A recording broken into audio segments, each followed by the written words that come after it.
Привет, друзья, and welcome back to Be Fluent in Russian podcast. Today we have an A1 story again.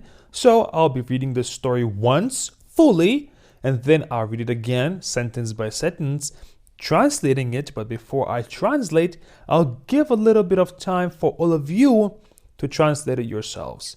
Maybe, this can be a vocabulary practice as well to test if you understood something just by listening. And I do encourage all of you guys while listening to actually translate it in your head or out loud, however you want to challenge yourself. Don't just wait for the answer, okay?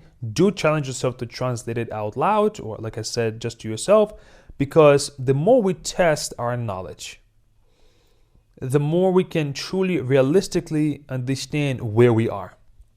If you simply say, oh, I know Russian pretty well, and you never put it to test, you can never have a realistic, this is only your mind playing tricks on you or your wild estimation of where you are pretty much. So I do encourage all of you guys to actually try it and translate it yourself as much as you can.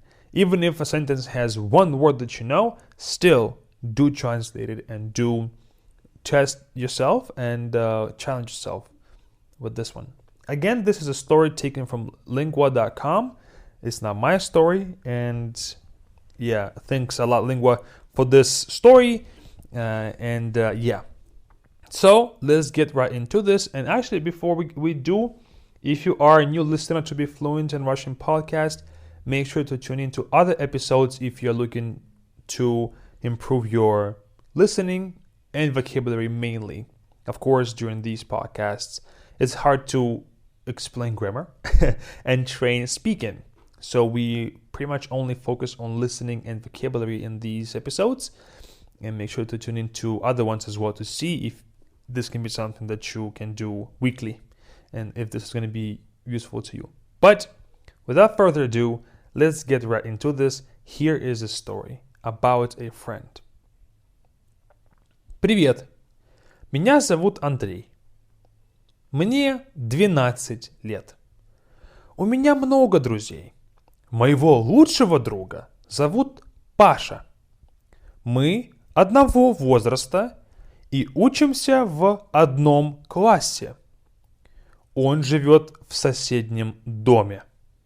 Мы ходим в школу пешком вместе.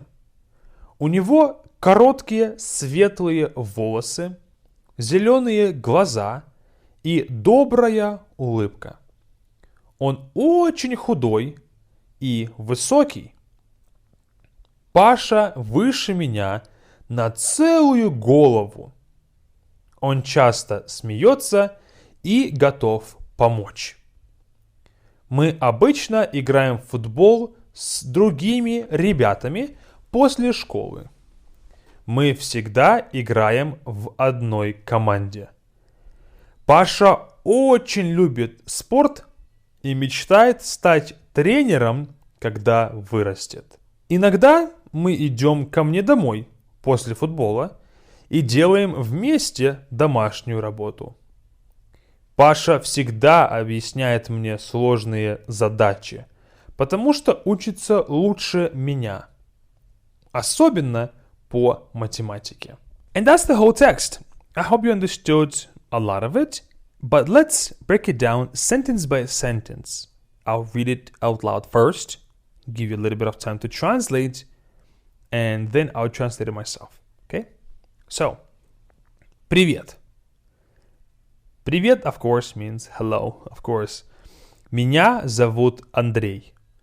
How do you understand this sentence? Меня зовут Андрей. Should be pretty easy. My name is Андрей or Andrew. Меня зовут means my name is. Мне 12 лет.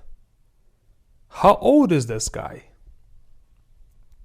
Мне 12 лет means I am 12 years old. So, whenever you're talking about your age, just simply use мне, and then however many years you are, however old you are, and then add лет to it. У меня много друзей. What does this mean? У меня много друзей. I have a lot of friends.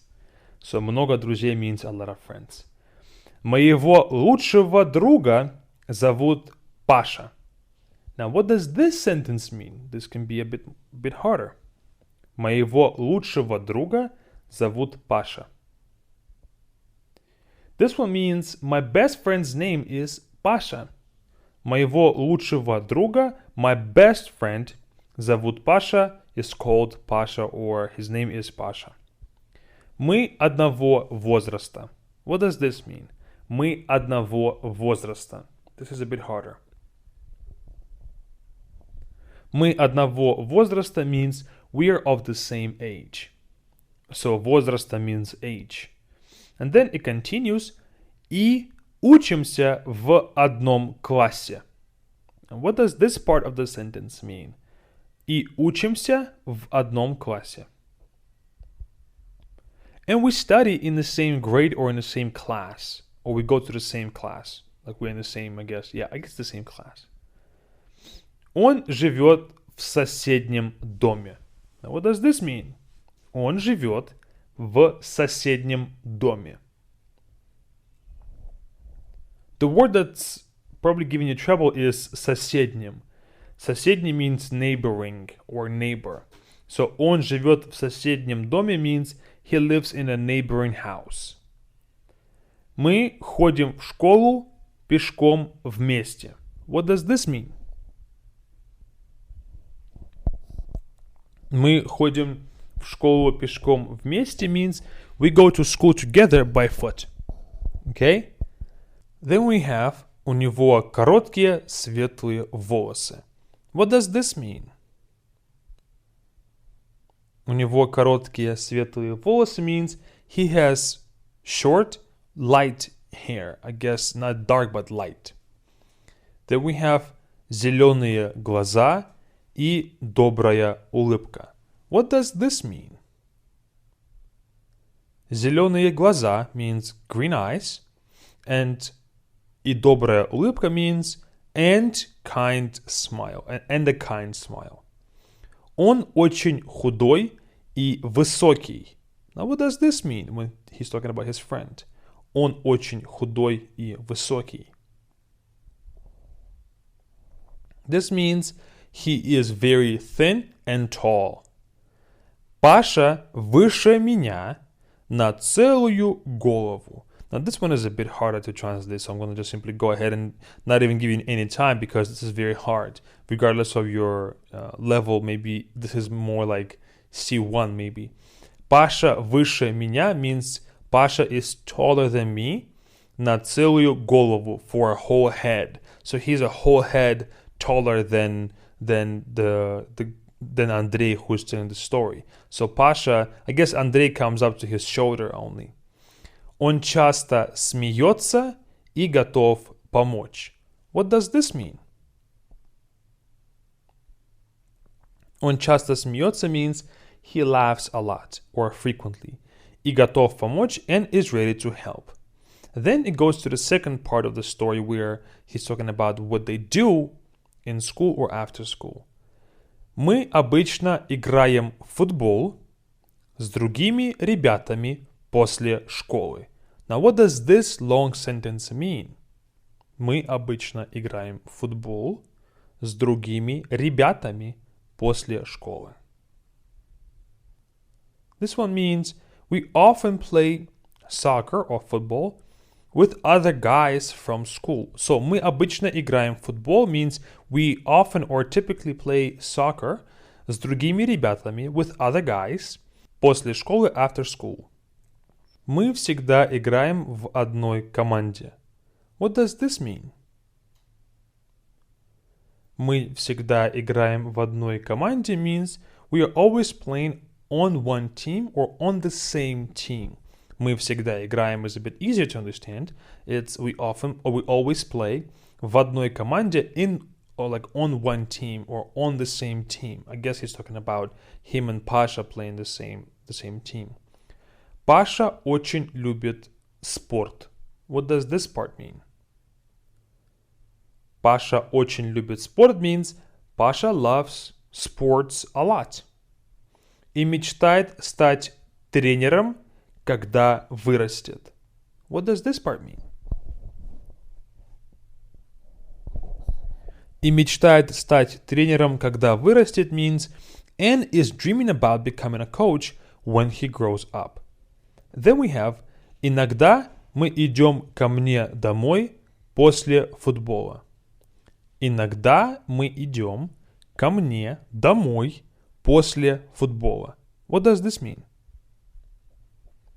Иногда мы идем, sometimes we go, ко мне домой, to my house, or to me home. После футбола means after soccer. And then it continues and says, и делаем вместе домашнюю работу. What does this mean? It means, and we do homework together. Домашняя работа means homework.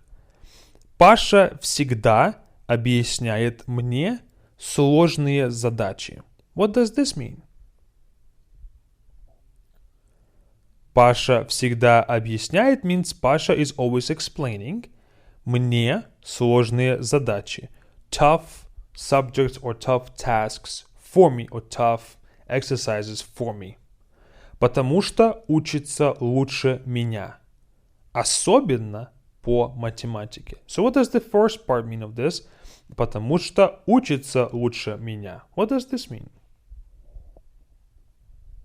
It means because he studies better than me or his grades are better than mine. Учится лучше means he studies better, but not like he spends more time or more attentive, but he gets better grades. Учится лучше меня. And then the finishing part of this text is особенно по математике. Now this one means especially in mathematics. Особенно means especially. And по математике means in mathematics. And that's it. I hope that this text was easy to understand just with the first time by listening. But then if the translations helped you with the understanding, that's even better. If you had new words that you didn't know before, make sure to add them to your vocabulary. This text will be attached in the description. So you can always read it, reread it, retranslate it, copy it, and things like that. So it's going to be in the description. And also, if this was challenging for you, I can guarantee you that you can improve a whole lot with our Be Fluent class. The link is in the description. It's our month-to-month Russian learning platform. So you join, pay for the first month, and then it auto-renews for the second, third, and fourth, however many months you want to go for. Of course, you can always cancel after the first month and things like that. So just try it out and see if you like it or not. And I'll see you all there. We do a lot of theory learning there, grammar, vocabulary, speaking, and listening practice as well. And we have Russian content, which is movies and shows and cartoons for you to watch and to learn from. And I'll see you all there and during our next podcast episode.